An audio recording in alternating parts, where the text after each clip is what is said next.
તમે આજે દેશ કંકોત્રી લખી, વિદેશની અંદર કંકોત્રી લખી, પણ આજ પહેલા 20 વર્ષથી મારી બેન સગુણા પિંગલગઢની અંદર સાસરે છે, તો તમે તેને કંકોત્રી કે ક્યાં કેમ નથી મોકલ્યું એ મને કારણ પિતાશ્રી આજ સમજાતું નથી.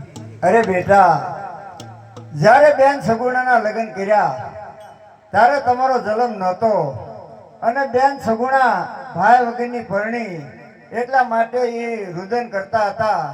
ત્યારે જાન વળાવી ત્યારે પઢિયાર રાજાએ મને કહ્યું કે સગુણા બેનને એટલું બધું રુદન કરવાનું કારણ.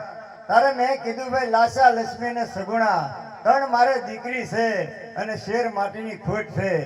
ત્યારે મને એને કહ્યું કે જ્યાં સુધી તમારે પુત્રની પ્રાપ્તિ ન થાય ત્યાં સુધી મારા પિંગલગઢની અંદર પગ ન મૂકશો.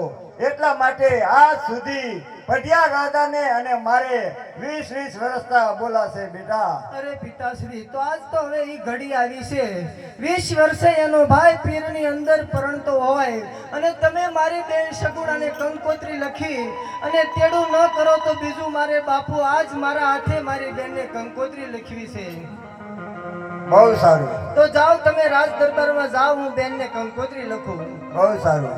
આજ